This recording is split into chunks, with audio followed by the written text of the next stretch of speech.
Hi guys, so this is to walk you guys through your second essay assignment. You guys have read a number of different poems in this unit, and what I'm going to ask you to do is kind of compare and contrast two poems from the unit. So you've read a number of different authors who have written poetry across different movements for different purposes, across different themes, different eras of history, different regions.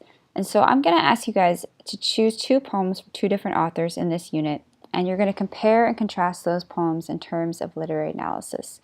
So I really want you to draw on all of the lectures that you've gotten from me in this unit, whether you're talking about voice or imagery or symbolism or other figures of speech.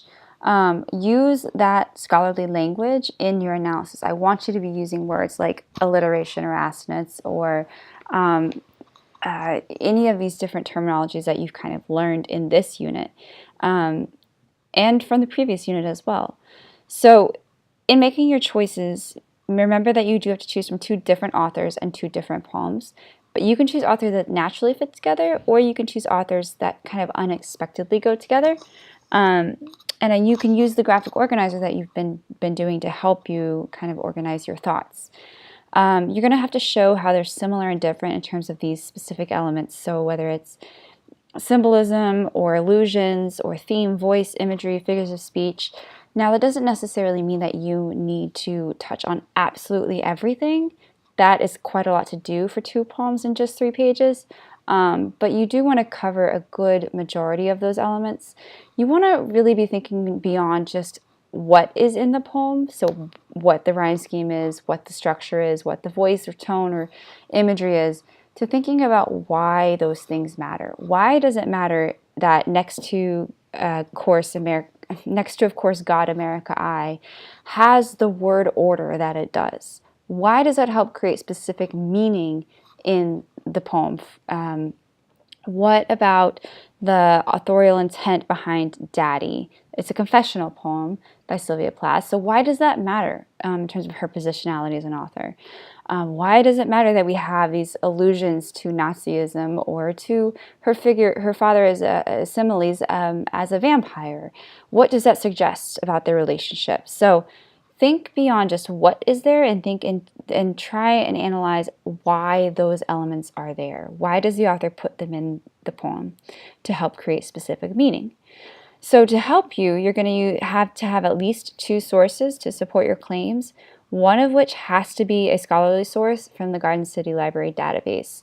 So you guys have already found a scholarly source. You know how to do it. So I want you to do exactly what you did there, but for one of the poems, one or both of the poems that you're using. So you're more than welcome to use more than these 2 sources, but you do need to have at least 2, one of which has to be a scholarly source. Remember to draw on those sources exactly as you do the text. So use specific quotes from the sources, just as you use specific quotes or lines from the poems to show or prove your point. This is your evidence. So your essay is due on Sunday, April 7th at midnight. Has to be 3 to 4 pages in length and requires standard MLA formatting. Remember that everything's checked for plagiarism, and remember that means you need to use the proper citations and write at least to the bottom of the 3rd page minimum. You can always write more, you just can't write less. So here are the choices of poems. It does need to be poems that we read in this unit from these authors. So choose, again, like I said, you can choose ones that seem to go together perfectly or ones that maybe are unexpected partners. So something like General Review of the Sex Situation with theme for English B could be about outsider status or oppression. Those 2 wouldn't necessarily naturally go together, but you could make an interesting argument about them. Or you could choose ones that seem to go together, like Fire and Ice and Dolce et Decorum Est. Those could actually go together really well. So the choice of poem and author is an argument is yours, so choose carefully. Remember that you do need to create some type of thesis statement for this, so you don't want to just say, these 2 poems I will be comparing and contrasting these 2 poems. That's a very basic argument. I want you to think deeper. So if you're going to compare something like My Papa's Waltz to Daddy, you would absolutely talk about trauma and child-parent relationships, and maybe even the structure of both poems being confessional poems. That would be your thesis statement. So make sure you have a good, solid reasoning as to why you're connecting to specific poems. If you're doing Dulce et Decorum Est and something like, I don't know, a valediction forbidding mourning, that would be an interesting connection on the theme of death. So that could, the theme of death and how you're comparing and contrasting those poems across that theme could be your thesis statement. So you're going to discuss the works in depth using your knowledge of how to break down and analyze poetry and the scholarly terminology that you've learned along the way to do so. Again, lots of solid concrete evidence from both the primary and secondary sources, meaning your poems, and from your research sources. And make sure that you structure this appropriately. So you don't, in a compare and contrast essay, you don't want to split everything up but with one author per paragraph. So if I was going to do, say for example, The Road Not Taken and Harlem, for whatever reasons, together, I wouldn't have a paragraph for The Road Not Taken and then a separate paragraph for Harlem. I would take them thematically and try and connect them across a point together on each paragraph.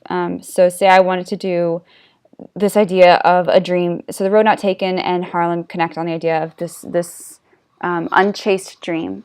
So I would have that as my first main idea, and I would talk about how The Road Not Taken creates this point of an unchased dream, and Harlem creates a point of unchased dream.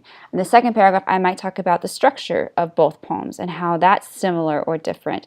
And then say the third main point, I might connect them in terms of the authorship and how they both, Frost and Langston Hughes, were huge figures in their movements. So make sure that you do create these good thematic connections across the poems, not just have one paragraph for each. Some questions you might think about. So how do the works connect in terms of themes and other literary elements? How are the structures similar and different? How does that impact meaning? How do the differences and similarities between the authors and the historical situation impact the meaning? So think about the social, political, or economic situations that were surrounding the works.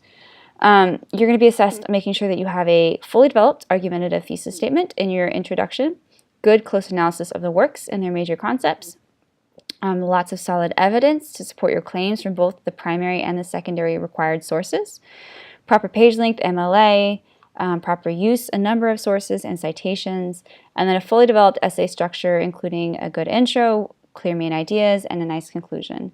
And make sure that you are organizing, again, your ideas across thematic concepts rather than having a different paragraph for each author. So if you guys have any questions, let me know. Otherwise, this is your essay assignment for Unit 2.